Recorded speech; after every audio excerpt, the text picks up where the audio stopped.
Do you want to know how to draw Sung Jinwoo digitally and in full body?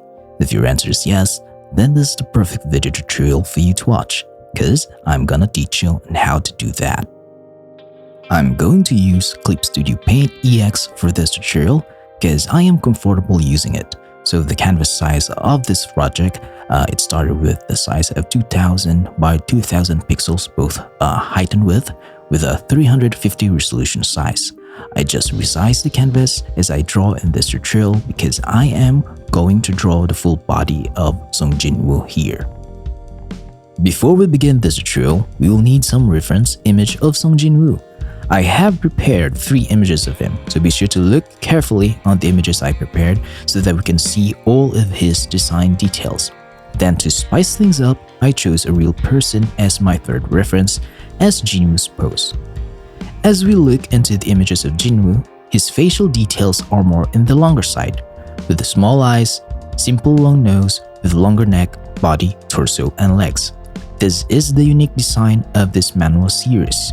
I'm going to draw over some sketch on his face to determine the basic shapes of this character.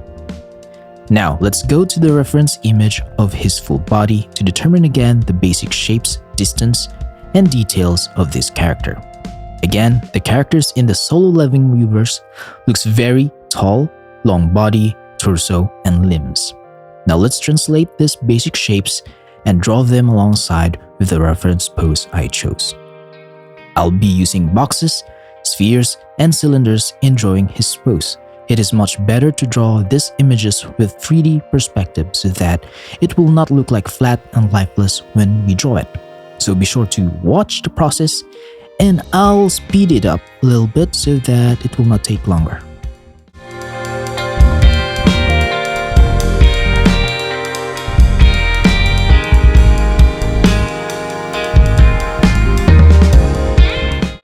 Now that we are done with the pose, then we can now proceed in drawing Sung Jinwoo's details. So again, I'll speed up the video a little bit while I am doing the line work of Jinwoo, because the pose and line work of Jinwoo took me around 1 hour and 16 minutes to complete. So let's go.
Now that we are done with drawing the full body of Jin-woo, it's time to color him.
We are finally done. It took me 3 hours to draw and color Jin-woo, and I slightly animated his eyes so that he will look more alive. I hope that this video tutorial of mine is helpful to your digital art journey. So if you have some questions or suggestions for another character to draw, then please do leave a comment in the comment section below, and I will try my best to answer all of them. Please do like, subscribe, and hit the notification bell. Thank you for watching. Catch you in the next one.